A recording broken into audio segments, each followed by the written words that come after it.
Here's why I am hiring a global team to delegate my tasks, and why you likely will fail if you hire in America. Hello, and welcome back to the Troubling Report. Today I wanted to go over why capital expenditure on employees is so detrimental, and why American employees not only cost you a lot of money, they cost you a lot in compliance. I want to start initially with the fact that my beautiful editor, she will put whatever she wants here, is from the country of the Philippines. Now, the Philippines is very nice for anyone that is trying to create a media channel, media company type business, or executive assistants, virtual assistants, people that are really hardworking, and I truly appreciate my editor, as I will say again. People that are truly hardworking, that will work with you on your budget, and they truly want to grow with you. Whereas, obviously, a Harvard MBA is going to run you maybe $120,000 a year. Well, I can tell you, my business is not currently grossing or net $120,000 a year, and that's revenue figures. However, if you grow and you start hiring abroad, you realize you can get so much more with just a little bit of capital up front. This capital invariably does not have to be massive, and in fact, I think that realistically, to start, to drive home value, you should grow with your employees. I think as a business principle, this is very important, and it emphasizes trust, it emphasizes being together, being present, and this level of presence, level of trust is not built necessarily solely through money. It's also built through what's called a ownership mindset. And in the United States, a lot of employees lack the ownership mindset. But in Southeast Asia, East Asia, the Caucasus, parts of the Middle East, Eastern Europe, Latin America, not only do they want to see, obviously, you grow, but they want to grow with you, and they want to improve upon their services as you grow, so that they inevitably charge more for their services. And they understand that in a gig economy, they are going to start as contractors. And something that a lot of Americans will refuse to do is start as contractors. And so it's with this that a lot are far more energized, willing, hungry to get the job and to truly perform at the job. This isn't to say you should exploit your employees. In fact, I am quite the believer in paying fair market value for your employees, which I think to start out, paying what is the quote unquote average wage of the country that you are targeting is okay. But that is just a baseline. And also, it shouldn't be someone with experience. You are not trying to exploit labor. You are trying to build systems that outlast you. With this channel, for instance, and this media company that I am creating, FDG Media, what I am hiring for is inherently a lot of very technical skills. I'm hiring video editors, I'm hiring camera operators, I'm hiring this and that. And through that, you sort of get a sense of why would you pay $70,000 a year for an American editor that does a worse job than a Filipina or Filipino for a sixth of the cost, or less even. It's with this mentality that you sort of start to make your realization that people and processes that you put forth make a huge difference to how the overall standing of your business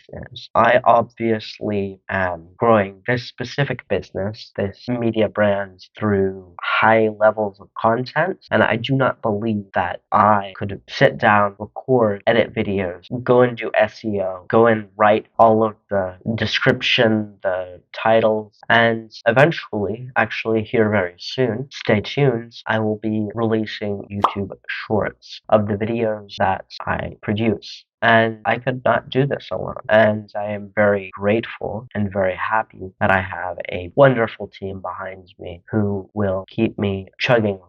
And they motivate me to make more content so they can make more money. And I motivate them to finish on time so they can make more money. And it is inherently a win-win relationship. I believe that it's very important to have that win-win relationship as time goes on. And I'm a huge believer as well in helping economies that want your money. They want your money and they want your capital. So if you hire someone from, let's say, Moldova, there's actually a program not many people know of that you can get citizenship in Moldova if you hire Moldovans. It's the same in Romania, it's the same in Bulgaria, it's the same in Albania. And if you're hiring a lot of people, you can gain global mobility and many times bypass the quote unquote normal processes for these countries. And for many people, it is impactful to not only their brand to get global mobility, but also their business. This is something that is not talked about as much. Obviously, Turkey comes to mind in the citizenship by investments realm.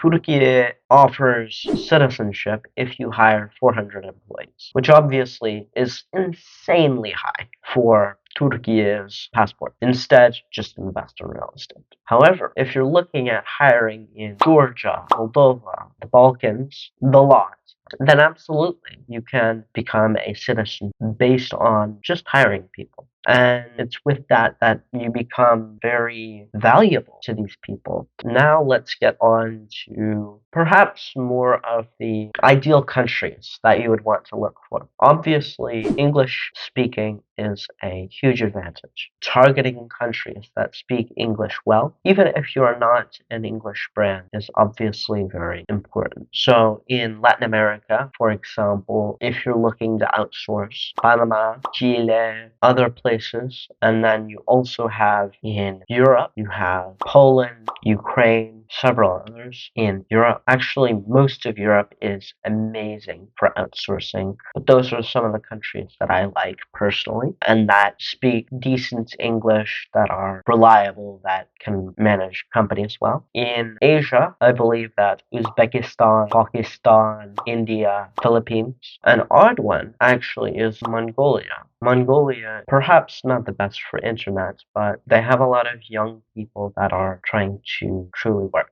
Thailand is another one. Malaysia. Malaysians speak amazing English. And then in Oceania, actually, which is not typically thought of as an outsourcing spot, but a lot of people speak English there fluently and natively. You have countries like Fiji, Samoa, these sorts of island countries. And then in Africa, you have Nigeria, Egypt. Egypt's hit or miss with English. It's with these places that you can get significantly lower cost labor, more high quality employees, a better employment position because in these countries they can sustain themselves on your wages. Whereas in the United States, I'll be honest, because of taxes, they can't afford to live. And taxing on the taxes. I'll actually put a video up here going over why actually the US taxation system is broken and why actually many Americans pay more in taxes than Europeans while still not getting free healthcare.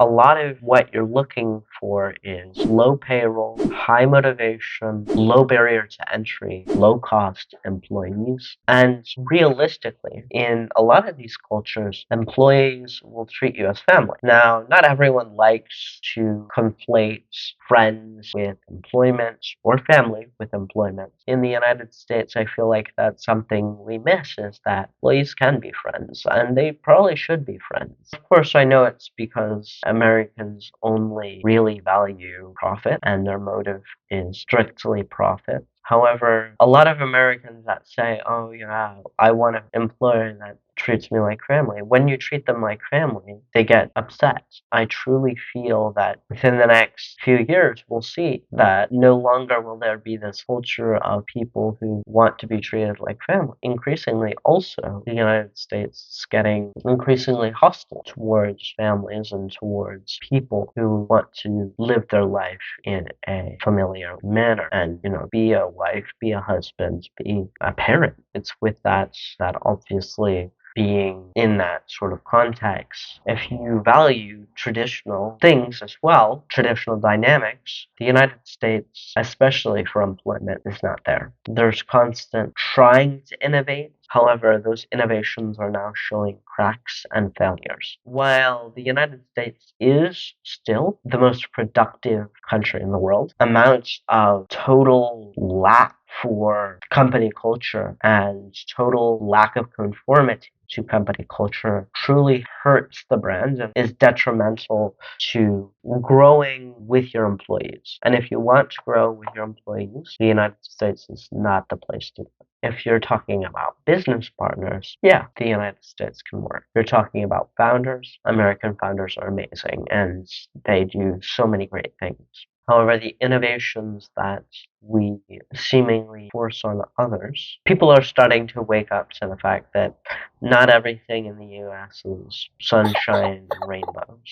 And while I think that obviously American employees actually will work different and very hard for your company, they won't be able to follow, if that makes sense. If you want a true brand identity, I believe that people following a mission, not necessarily following a person. I don't want to be followed. I want the brand to be followed and the mission to be followed. And I think that that's something that you cannot get in the United States. I believe that living through that, you kind of become jaded to work and you become jaded to taking your employees and treating them well. Now, I think that also corporatocracy kind of plays a role in that.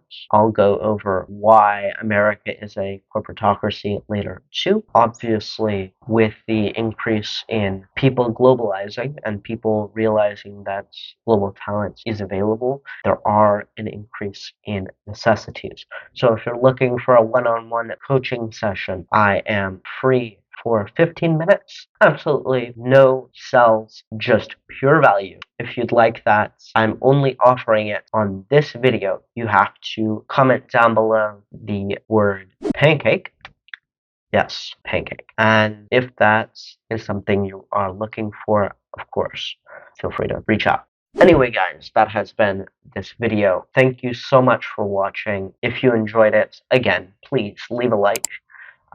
If you really liked it, feel free to share. If you are looking for more content, there will be an end card somewhere on screen. And yeah, if you appreciate this channel, feel free to subscribe. This has been a traveling report, and I'm out. Peace.